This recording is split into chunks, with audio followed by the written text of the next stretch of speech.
Dear friends, आप देख रहे हैं सेट वन सॉल्यूशन लेखांकन यानी अकाउंटेंसी का। तो चलिए देखते हैं इसके सॉल्यूशंस को, और जितने भी आपके सॉल्यूशंस हैं वो प्लेलिस्ट बना के डाल दी गई है। डिस्क्रिप्शन बॉक्स में आप उसको देख सकते हैं। सारे सब्जेक्ट आपके अपलोड कर दिए गए हैं, तो आपको टेंशन लेने की ज़रूरत नहीं है। अगर कोई इक्का दुक्का सब्जेक्ट आपको नहीं मिलता है तो इसका मतलब है वो अपलोड होने वाला है, आपको उसके लिए वेट करना पड़ेगा 1 से 2 दिन। तो चलिए स्टार्ट करते हैं पहले क्वेश्चन से और फटाफट इसके सॉल्यूशंस को देखते हैं। और साथ ही साथ आपको ध्यान रखना है कि जो सॉल्यूशंस मैं बताऊंगा इसका एक पीडीएफ पासवर्ड है। इस पीडीएफ को आप डाउनलोड करना चाहेंगे तो आपको उस पासवर्ड को डालना पड़ेगा।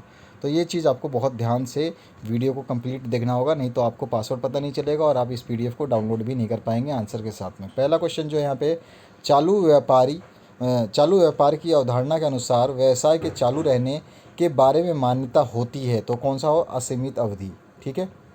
व्यापार खाता दिखाता है, क्या दिखाता है? सकल लाभ और हानि।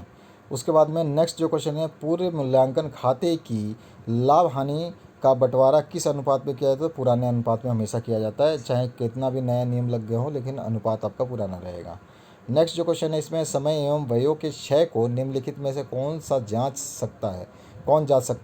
तो प्रबंध जो है उसको जांच सकता है। उसके अलावा जो नेक्स्ट क्वेश्चन है, चालू अनुपात का आदर्श स्तर जो होता है 2:1 होता है। उसके बाद में रिक्त स्थानों की जो पूर्ति करनी है, चालू अनुपात के 2 तत्व चालू संपत्ति एवं चालू देयताएं हैं। ठीक है। तो ये वाला जो आपका ऑप्शन करेक्ट हो जाएगा, इसको आपको डालना है। नेक्स्ट क्वेश्चन है, मितव्ययी आदेश मात्रा को मानक आदेश मात्रा भी कहा जाता है। अंशों को बट्टे का निर्गमित करते समय बट्टा राशि अधिकतम जो है वो 10% तक हो सकती है, यानी 10% तक हो सकती है। इसके आगे हम बात करें, आज जो देय से पूर्व ही प्राप्त हो चुकी है वो क्या कहलाती है? तो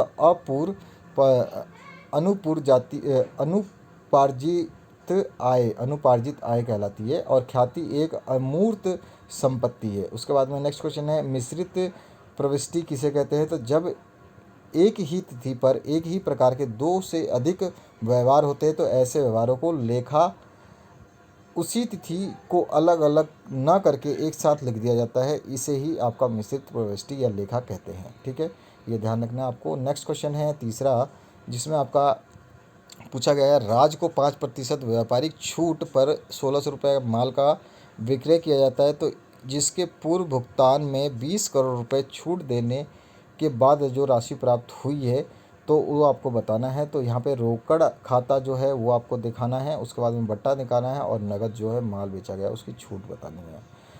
लपट बनाने की किन्हीं 2 विधियों को बताना है। लपट बनाने की विधि एक शीर्ष विधि होती है और एक योग विधि होती है। 2 विधियाँ होती हैं, इनको आप आराम से पढ़ लेना वीडियो को पॉज करके। पांचवा है, पेशेवर व्यक्ति किसे कहते हैं? तो वह व्यक्ति जो अपने विशिष्ट ज्ञान और कौशल की सहायता से दूसरों की सेवा से आय कमाता है, पेशेवर व्यक्ति कहलाता है। जैसे डॉक्टर, वकील और इंजीनियर, ये सभी दूसरों की सेवा करते हैं और अपने पैसे से आय कमाते हैं। और आपको भी इनमें से कोई बनना होगा तो आपके लिए एक वीडियो ज़रूर बनाऊंगा मैं। परिवर्तनशील पूंजी लेखे से क्या आशय है, ये आपको बताना है। तो इसका आंसर आपके सामने है। इसके बाद में 7वां क्वेश्चन है, किसी साझेदार के द्वारा आकाश ग्रहण करने के 2 कारण आपको बताने हैं। आकाश नहीं, अवकाश। तो इसमें एक तो वृद्धावस्था हो सकती है उसकी, और बीमारी की अवस्था हो सकती है। 2 कारण आप आसानी से बता सकते हैं। सम विच्छेद बिंदु क्या है, ये आपको बताना है, जिसमें कुल लागत और कुल आयाम जो बराबर हो जाते हैं तो वो आपको बताना है। उसके बाद में अगर उपरिव्यय का अर्थ बताना है आपको। उपरिव्यय का जो अर्थ बताएंगे तो अप्रत्यक्ष सामग्री, अप्रत्यक्ष क्षय और अप्रत्यक्ष व्ययों की लागत के योग को उपपरिव्यय कहते हैं। ठीक है। नेक्स्ट क्वेश्चन है, दोहरा लेखा प्रणाली की 3 विशेषताएं बतानी है। तो 2 पक्षों का प्रभाव होना चाहिए, वैज्ञानिक प्रणाली और वैधानिक जो मान्यता है, ये तीनों चीज़ इसकी कैरेक्टरिस्टिक्स में आती हैं। 11वां क्वेश्चन है, बैंक समाधान विवरण की किन्हीं 3 विशेषताओं का वर्णन करना है आपको। तो कोई भी आप 3 उठा सकते हैं, 3 हमारे आपके सामने लिख दिया तो इनको आप याद कर सकते हैं। इसके अलावा अगर हम बात करें पूंजी तथा आगमक अगमत आगमनगत प्राप्तियों में अंतर आपको बताना है। तो एक तो पूंजीगत प्राप्तियां हैं, एक आगमनगत प्राप्तियां हैं, दोनों में अंतर आप इस आधार पे बताएंगे। आधार अगर आप लिखना चाहें तो लिख सकते हैं, अगर आधार नहीं लिखेंगे तो भी चल जाएगा काम आपका और पूरे मार्क्स मिल जाएंगे। आधार आप याद करने से ये होता है कि आधार से आपको ज़्यादा चीज़ें याद नहीं कर पड़ती, क्योंकि आधार आप याद कर लेते हैं तो वही बहुत है आपके लिए। एक कंपनी ने 20 वाले 2008%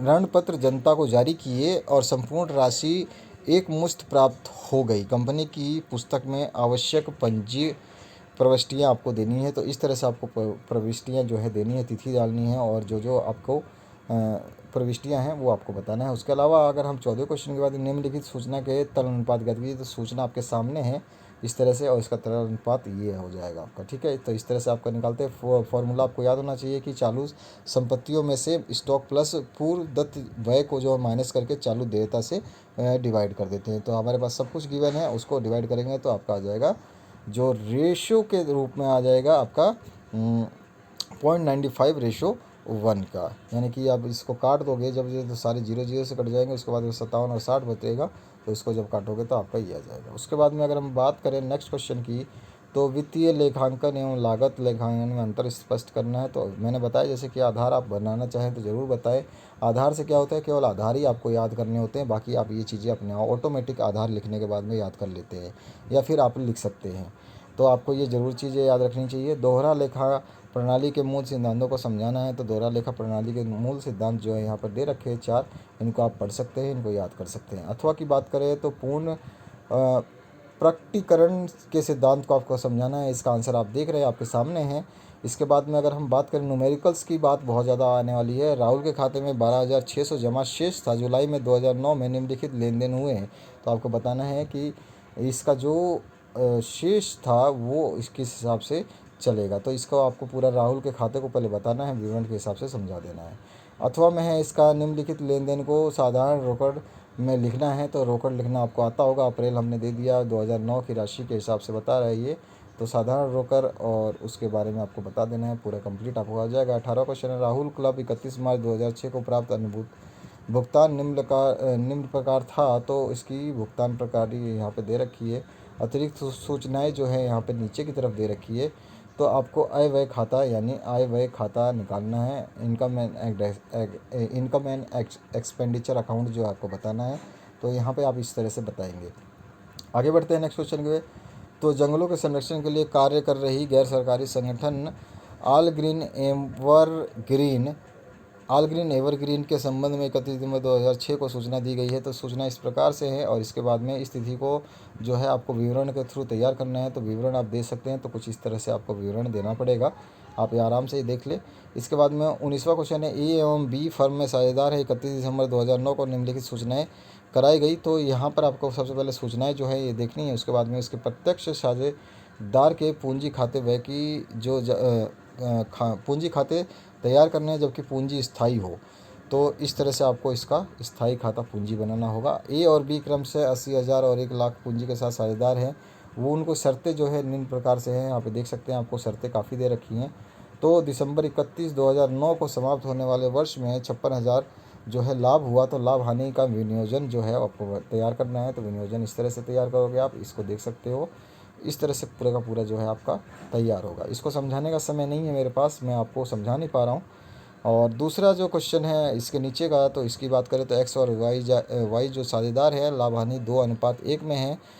तो निम्न दिसंबर 31, 2008 को मीना को 1/4 लाभ के लिए साझेदार में प्रवेश देते हैं। इस तिथि को फर्म का स्थिति विवरण जो है 30,000 समन्वय संचय करता है, 9,000 लाभ हानि देता है, तो डेबिट शेष दिखाता है। तो आवश्यक पंजी जो है प्रविष्ट करनी है, और याद रखना है आपको, आपका न्यूमेरिकल कुछ इसी तरह से आएगा। राशियाँ चेंज हो सकती है, नाम चेंज हो सकती है, लेकिन सोल्यूशन आपको इसी तरह से करना है।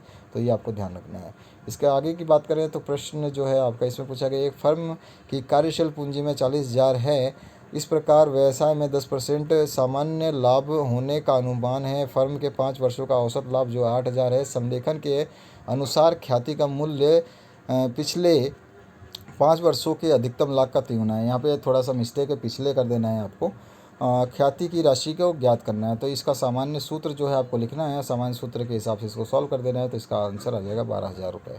आगे बढ़ते हैं नेक्स्ट क्वेश्चन के। एक कंपनी ने मिस्टर रमेश से 2,20,000 रुपये एक भवन खरीदा था, तथा इस एवज में 100 वाले अंश 10% प्रीमियम पर निर्गमित किए थे। कंपनी की पुस्तिका में इसकी प्रविष्टियां करनी है, यानी कि इसकी जो है आपको कंपनी की जो पुस्तिका है, जो कंपनी का जो लॉग बुक होता है उसके अंदर इसको दर्शाना है। आगे बढ़ते हैं। इसकी गणनाएं जो करनी है वो तो आपको करनी पड़ेगी, अदरवाइज़ बिना गणनाओं के तो आपका लॉग बुक जो है वो अधूरा रह जाएगा। उसके अथवा में है ए लिमिटेड है 100 वाले 2005% ऋण पत्र 10 प्रीमियम निर्गमित किए जाते हैं और उसमें 20 आवेदन पर तथा शेष प्रीमियम सहित आवंटन दिए थे। तो ए लिमिटेड की पुस्तक की इसमें भी जर्नल एंट्रियाँ करनी है आपको। तो इस जर्नल एंट्री को इस तरह से करना है, आप इसको देख सकते हैं आराम से। यहाँ पे आप पॉज करके इसको देख लें। इसके बाद मैं नीचे चलता हूँ तो यहाँ लास्ट पोर्शन जो 4th है वो आप देख सकते हैं। इसके आगे जो 22वां क्वेश्चन है इसमें बात करें निम्नलिखित सूचना के आधार पर 31 दिसंबर 2009 के बैंक समाधान विवरण का पत्र है। तो ये सारी सूचनाएं आपको डालनी है टेबुलर फॉर्म में। तो यहाँ पे बैंक समाधान विवरण जो है इस तरह से बनेगा। इसके बाद में निम्नलिखित अशुद्धियों के संशोधन के लिए पंजीकरण प्रविष्टियाँ दीजिए। तो ये सारी अशुद्धियाँ हैं इसके बारे में। इसके बाद में संशोधन प्रविष्टियाँ जो आपको इस तरह से देनी है, तो आप देख सकते हैं इसको। तो 1, 2 तो आप देख रहे हैं। इसके आगे का तीसरा पार्ट जो मैं आपको दिखा देता हूँ। तो ये रहा तीसरा और चौथा 5वां पार्ट। तो इस तरह से आपको बनाना होगा। ध्यान रखना है आपको, कोई भी गलती ना होनी चाहिए। इसके बाद में अगर हम बात करें निम्नलिखित बाकियों को 31 मार्च 2010 को समाप्त होने वाले वर्ष का लाभ हानि खाता बना करके बताना है। तो इस तरह से ये आपको पहले सबसे पहले ये सारी चीज़ें सकल लाभ वगैरह दे रखी है, विक्रय भाड़ा दे रखा है, कार्यालय का व्यय दे रखा है, किराया दे रखा है, सब कुछ दे रखा है। तो इसके हिसाब से ये विवरण आपको तैयार करना है। इसके अथवा में है राज्य की लेखा पुस्तकों से ली गई निम्न सूचनाओं के आधार पर 31 मार्च 2006 को समाप्त होने वाले व्यय को के लिए जो है व्यापार खाता बनाना है। तो इस तरह से आप उसको व्यापार खाता बना सकते हैं। तो यहाँ पर इसके पहले तो ये सूचियाँ दे रखी हैं, इसके बाद में आपको जो है इसका हल देना है। तो हल इस तरह से आएगा राज्य का व्यापार खाता। आराम से इस वीडियो को पॉज करें और इसको देख लें, ये पूरा का पूरा हल आ जाएगा। इसके बाद में 24वें क्वेश्चन की बात करें तो 24वें क्वेश्चन के ऊपर चलते हैं। तो निम्नलिखित सूचना के स्टॉक आवर्त और अनुपात की गणना करनी है। ध्यान रखना न्यूमेरिकल बेस्ड आपको बहुत अच्छी तरह से तैयार करना है। अगर आप 2-4 न्यूमेरिकल कर लेते हैं तो इसका मतलब आप पास हो जाएंगे। ज़रूरत नहीं है आपको किसी भी MCQ को या फिर कोई भी थ्योरेटिकल क्वेश्चन को छेड़ने की। तो यहाँ पर आप अगर केवल पासिंग मार्क्स चाहते हैं तो आपको इस सब चीज़ों को ध्यान से पढ़ना पड़ेगा। आपके आंकड़े चेंज हो सकते हैं आपके एग्ज़ाम पेपर में, लेकिन क्वेश्चन इसी तरह का रहेगा, सेम टू सेम। आगे बढ़ते हैं। 31 मार्च 2009 को समाप्त वर्ष से संबंधित नीचे दी गई सूचनाओं को गणना करें। यानी देनदारता आवर्त और औसत वसूली अवधि जो है इसको बताना है। तो इसका जो डाटा है पहले इसको देख लेना है आपको। डाटा के हिसाब से ही आपको संग्रह बनाना है। तो इस तरह से आपका संग्रह बनेगा। तो ये पूरा का पूरा डाटा आपको ए और बै के हिसाब से निकाल देना है, जो जो पूछी गई है उनके हिसाब से। 25वां क्वेश्चन है निम्नलिखित विवरण से कारखाना लागत की गणना करनी है। विवरण यहाँ पे दे रखा है और कारखाना लागत की गणना हम टेबुलर फॉर्म में करेंगे। तो यहाँ पर इस टेबुलर फॉर्म को बनाना पड़ेगा आपको, ठीक है। तो इस तरह से आपको सब कुछ करना है। नेक्स्ट क्वेश्चन की बात करें निम्नलिखित सूचनाओं के आधार पर उत्पादन लागत की गणना करनी है। तो सूचनाएं आपके सामने हैं। तो ये सारी सूचनाएं हैं, इन सूचनाओं को आपको लेना है और विवरण जो है आपको टेबुलर फॉर्म में फिर से बनाना है। हमेशा अकाउंटेंसी में आपका टेबुलर फॉर्म ही काम करेगा। अगर आप ऐसा वैसा कुछ भी करते हैं तो आपको नंबर नहीं मिलेंगे 1% भी। 31 दिसंबर 2007 को समाप्त होने वाले वर्ष के लिए साहित्यिक समिति के निम्नलिखित विवरण हैं। तो उनको विवरण जो है आपको सबसे पहले विवरण को आपको हमेशा समझदारी से समझना है। उसके बाद में क्वेश्चन में क्या कह रहा है उसको समझ करके जान करके आपको टेबल को बनाना होता है। तो इस टेबल को इस तरह से बनाएंगे।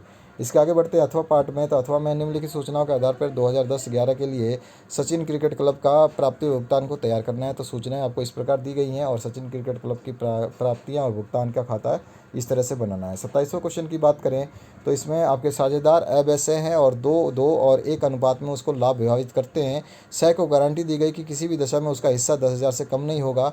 उसके हिसाब की कमी को बी पूरा करेगा। यानी कि अगर सह को कोई दिक्कत होती है तो बी उसको पूरा करेगा। तो 2 वर्षों का लाभ इन्होंने दे दिया और उसके हिसाब से विवरण खाता जो आपको बनाना है। तो विवरण खाता इस तरह से बन जाएगा, ठीक है। पूरा का पूरा आपको विवरण खाता बनाना है। इसमें कोई भी दिक्कत नहीं होनी चाहिए। अगर आपको कोई दिक्कत आती है तो कमेंट सेक्शन में कमेंट कर सकते हैं। XYZ साझेदार जो क्रमशः 2-1-1 अनुपात में लाभ बांटते हैं, उनकी पूंजी 20,000, 12,000, 8,000। साझेदारों की पूंजी 6% वार्षिक ब्याज दिया जाता है और आरोहण पर 5% वार्षिक ब्याज दिया जाता है। एक्स को 250 मासिक वेतन पाने का अधिकार है। जेड बिक्री पर 1% वेतन पाता है। 2008 वर्ष में 15,000 लाभ हुआ, बिक्री 2 लाख की हुई और आरोहण क्रमशः 5,000, 3,000 और 6,500 हुए, जिन पर ब्याज 100, 50 और 250 का था। तो लाभ हानि नियोजन खाता जो आपको बनाना है, काफ़ी इंपॉर्टेंट क्वेश्चन है। लाभ हानि खाता जो है आपको हमेशा पूछा जाता है, तो आपको ध्यान रखना है इस तरह से बनेगा। और कोई भी डाउट आता है तो आप हमें बता सकते हैं। इस पूरे PDF को डाउनलोड करने के लिए आपको घबराने की ज़रूरत नहीं है। इसका पासवर्ड मैं बता रहा हूँ, उसको नोट कर लीजिए ताकि आपको कोई दिक्कत ना हो। और हमेशा इस वीडियो को जब भी आप देखते हैं, कोई वीडियो देखते हैं तो कंप्लीट देखें, क्योंकि हर चीज़ मैं बीच बीच में आपको कोई चीज़ इंपॉर्टेंट बताता हूँ तो उसको आप नोट कर सकते हैं। और कभी भी कोई डाउट हो तो आप हमें कमेंट सेक्शन में कमेंट कर सकते हैं। जैसा मैंने बताया 12th क्लास की प्ले लिस्ट हमेशा आपको ध्यान रखनी है, जिसमें आपको सारे सोल्यूशन मिलेंगे, चाहे आपका हिंदी, इंग्लिश और आपके बाकी सब्जेक्टों सभी के सभी सोल्यूशंस डाल दिए गए हैं। और इस PDF का जो पासवर्ड है उसको आपको लिख लेना है 123412। ध्यान रखना है 1 से लेकर 4 तक की गिनती, फिर 1 2 123412, ये इसका पासवर्ड है। और आशा करता हूँ इस वीडियो को समझ गए होंगे आप और आपको अच्छा लगा होगा। और जो चीज़ मैंने बताई है इसी टाइप के क्वेश्चंस आएंगे। क्वेश्चन के नाम चेंज हो सकते हैं, वैल्यू चेंज हो सकती है, बस केवल क्वेश्चन का पैटर्न यही रहेगा। इसी हिसाब से आपको तैयारी करनी है। और भी आपके जो मॉडल सेट्स हैं, मैं ये नहीं कह रहा हूँ कि इसी मॉडल पे सेट्स पे आप डिपेंड रहिए, और भी मॉडल सेट्स हैं आपके वो आ रहे हैं, तो उनके लिए आप तैयार रहिए। उनको पढ़ोगे तो आप आसानी से जो है मार्क्स गेन कर पाओगे। और कोई भी दिक्कत आएगी तो मैं बता रहा हूँ बार बार कि आप कमेंट कर सकते हैं। 12th क्लास की प्लेलिस्ट ज़रूर विजिट करिए, जिसमें आपके सारे सब्जेक्ट दिए गए हैं। और अच्छा लगे तो लाइक, शेयर, सब्सक्राइब कर लें। अदरवाइज़ आपके ऊपर डिपेंड है, आप कितना पढ़ना चाहते हैं, कितना बढ़ना चाहते हैं। Thank you very much for watching this video. बने रहिए इस चैनल के साथ में मोर अपडेट्स और मोर सोल्यूशंस के लिए। Thank you very much once again.